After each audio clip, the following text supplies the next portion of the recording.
রাবণ ছিলেন মহাদেবের পরম ভক্ত, কিন্তু কৈলাসে একটা বড় ভুল একবার করে ফেলেছিলেন তিনি। আর সেই কারণে শিবের বাহন নন্দী রাবণকে অভিশাপ দেয়।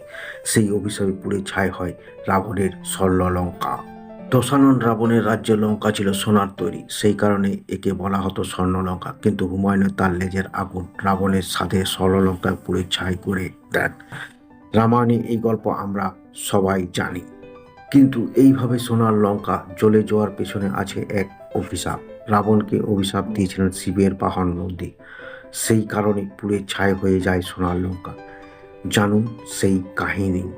কখনো কারুর মনে আঘাত দেওয়া উচিত নয়, বিশেষ করে অসহায় দুর্বলের মনে আঘাত দিলে সেই দুঃখ বড় আকার ধারণ করে আমাদের কাছে ফিরে আসে।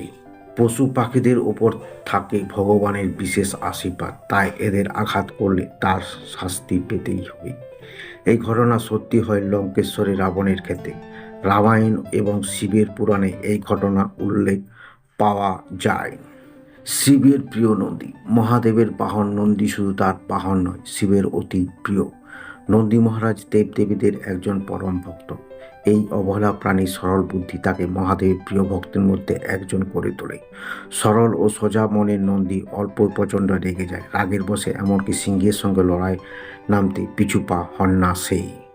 রাবণকে নন্দী অভিশাপ। রামায়ণে উল্লেখ আছে যে দশানন ছিল মহাদেবের একজন পরম ভক্ত। ভাই কুবের থেকে স্বর্ণলঙ্কা কেড়ে নেওয়ার পর রাবণ দেবদেবী অনুরোধ করেন যে স্বর্ণলঙ্কা বাস করার জন্য। কিন্তু জাগতিক সুখ সুবিধার ঊর্ধ্বে থাকা মহাদেব রাবণের অনুরোধ ফিরিয়ে দেন। তখন রাবণ কৈলাসে যান মহাদেবের দর্শন পেতে। সেই সময় ধ্যানমগ্ন ছিলেন শিবী শঙ্কর। নন্দী মহারাজ রাবণকে মহাদেবের ধ্যান ভঙ্গ না হওয়ার পর্যন্ত অপেক্ষা করতে বলেন, কিন্তু নিজের ক্ষমতার গর্ব অন্ধ হয়ে রাবণ নন্দীকে তার পরিচয় দিতে বললেন। নন্দী নিজে মহাদেবের শ্রেষ্ঠ ভক্ত হিসেবে পরিচয় দিলেন। রাবণ তাকে পরিহাস করেন, সম্পূর্ণ মানুষ নন, এমন কারোর সঙ্গে তিনি কথা বলতে চান না বলে জানান রাবণ। নন্দী তখন বলেন যে মহাদেবের ভক্ত হওয়ার জন্য মানুষ হওয়ার প্রয়োজন নেই। শিব কখনো তার ভক্তদের মাধ্যমে কোনো ভেদাভেদ করেন না। আর যে স্বর্ণলঙ্কা নিয়ে রাবণ এত গর্ব, সেই লঙ্কায় একদিন পুড়ে ছাই হয়ে যাবে বলে অভিশাপ দেয় নন্দী।